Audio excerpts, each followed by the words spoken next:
अस्सलाम वालेकुम, welcome to learning heights by क्रोमेर। फर्स्ट डे की लेक्चर सीरीज़ को डिस्कस करते हुए आज लेक्चर नंबर 106 स्टार्ट करते हैं। आज के लेक्चर में चैप्टर नंबर 9 जो कि आपके पास है binomial and hyper geometric probability distribution, इसके जिस क्वेश्चन का कंप्लीट सोल्यूशन देखेंगे वो आपके पास है क्वेश्चन नंबर 9.11। स्टेटमेंट की तरफ चलते हैं। स्टेटमेंट को एक्सप्लेन करने से पहले आप सबसे रिक्वेस्ट है कि अगर आपने अभी तक मेरे इस चैनल को सब्सक्राइब नहीं किया तो काइंडली से सब्सक्राइब कर लीजिएगा और अपने क्लासमेट्स के साथ ज़रूर इसे शेयर कीजिएगा वीडियोस को, ताकि बेटा आपके साथ साथ और भी स्टूडेंट्स का भला हो सके। तो स्टेटमेंट है आपके पास, इफ़ एक्स इज़ द, आपको कहा गया था if x is a number of success with probability of success as 1/4। काफ़ी क्लियरली बताया गया कि प्रोबेबिलिटी ऑफ सक्सेस को आप किससे शो करते थे, आप बेटा पी से डिनोट करते थे। तो पी आपको गिवन है 1/4। नेक्स्ट आपको कहा गया था in each of 5 independent trials, 5 independent trials n को डिनोट करी हैं।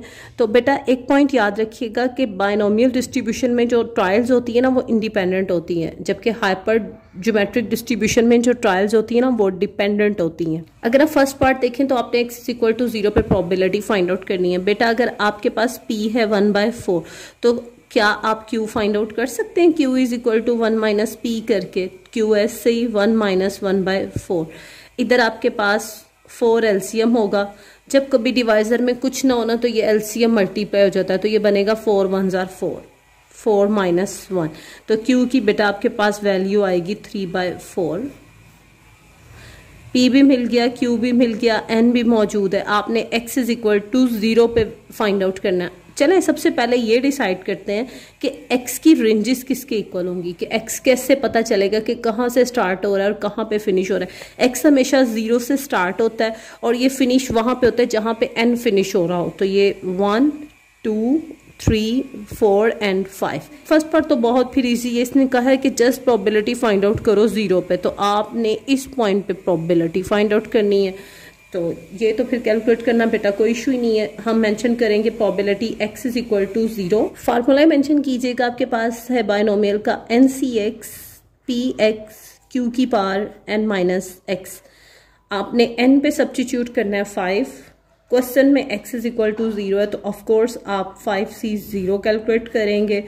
p है बेटा आपके पास 1/4 की पावर 0, q आपने फाइंड आउट किया है 3/4 और इसकी पावर कैसे पता चलती है, इन दोनों का सब्ट्रैक्ट करके। अगर आप देखें आपके पास 5c0 बेटा 1 के इक्वल आ जाएगा। 1/4 की पावर 0 है तो ये भी इंडिकेट 1 करेगा। 5 - 0 आपके पास 5 होता है तो आपने 3/4 की एक्सपोनेंट क्या लेनी है, 5। मैं लिख रही हूँ 3/4 एक्सपोनेंट 5। हमें पता है इंडिसीज में जब आपके पास 3/4 दोनों पे पावर 5, 3/4 की होल पावर 5 है ना, तो इसका मतलब 3⁻5 सेपरेट, 4⁻5 सेपरेट। तो आपको मिल जाएगी रिक्वायर प्रोबेबिलिटी x = 0 के। तो जब आप 3 की पावर 5 लेते हैं तो आपके पास आ रहा है 243 और 4⁻5 आपके पास आ रहा है 1024। तो ये था आपके पास फर्स्ट पार्ट का सोल्यूशन जिसमें हमने प्रोबेबिलिटी फाइंड आउट करनी थी x = 0 पे। सेकंड पार्ट की तरफ मूव करते हैं। आपको कहा गया था if x is a number of success with probability of success is 1/4, तो p था 1/4। इन ईच ऑफ 5 इंडिपेंडेंट ट्रायल्स थी n आपके पास। फाइंड आपने सेकंड पार्ट सॉल्व करना है, ये था p x <= 3 के लिए। अगर आप स्मॉल x की बेटा रेंजेस देखें तो ये था 0 1 2 3 4 एंड 5। 0 से हमेशा स्टार्ट होता है, जहाँ तक n जाए वहाँ पे फिनिश हो जाता है। इसने आपको कहा था प्रोबेबिलिटी x <3 मीन्स 3 और 3 से लेस के लिए। तो 3 तो हो गया ये, और 3 से लेस वाले नंबर कौन से हो गए, ये।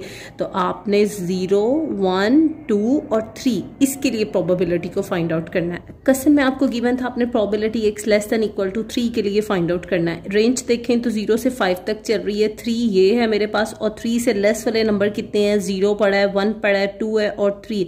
मींस इन 4 पॉइंट्स के लिए आपको इस पे प्रोबेबिलिटी रिक्वायर होगी। तो मैं मेंशन करती हूँ probability x = 0 plus probability x = 1 plus probability x = 2 plus probability x = 3। ये आपके पास रिक्वायर्ड सोल्यूशन होगा प्रोबेबिलिटी x <3 का। मैं एक पॉइंट डिस्कस कर रही हूँ जो कि मैं बार बार प्रीवियस क्वेश्चंस में भी करवा चुकी हूँ कि सम ऑफ द प्रोबेबिलिटी बेटा आपके पास किसके इक्वल होता है, सम ऑफ प्रोबेबिलिटी इक्वल होता है 1 के।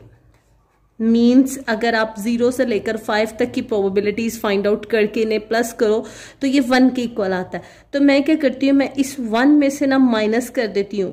अब आपको इस क्वेश्चन में आपको 0 से लेकर 3 तक प्रोबेबिलिटी चाहिए थी, मीन्स आपको ये प्रोबेबिलिटीज चाहिए थी 0 से 3 तक। तो कौन सी नहीं चाहिए थी, 4 और 5 की।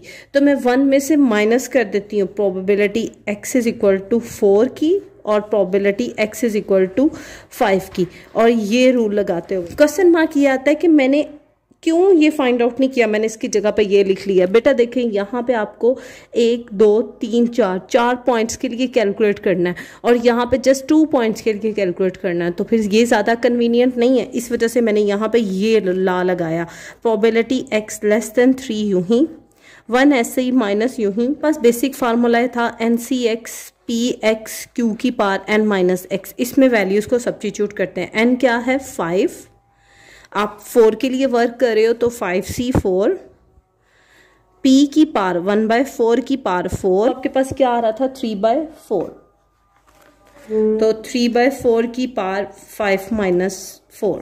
ये आपने probability x is equal to 4 के लिए लिखा। नेक्स्ट माइनस का साइन यूं ही। अब आपको किसके लिए चाहिए, probability x is equal to 5 के लिए, तो वो क्या है फार्मूला है 5C5 1/4 की पावर 5, जबकि 3/4 की पावर माइनस 5।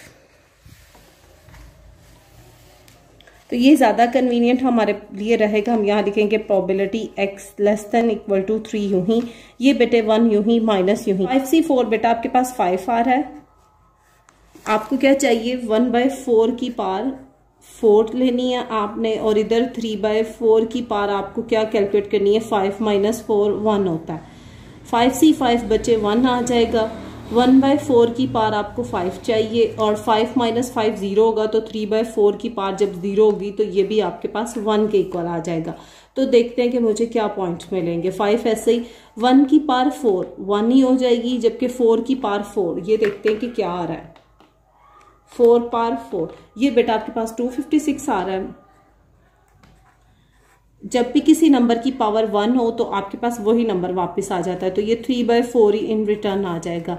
तो ये 1 ऐसे ही 4 पावर 5, ये बच्चा आपके पास आ रहा है 1024। ये देखें ये 3 आपस में मल्टीप्लाई हो रहे हैं, तो न्यूमिनेटर आपस में मल्टीप्लाई होंगे, 5 1s are 5, 5 3s are 15, 15 divided by 256 multiply by 4, ये बच्चा आपके पास 1024 आ रहा है और माइनस 1024।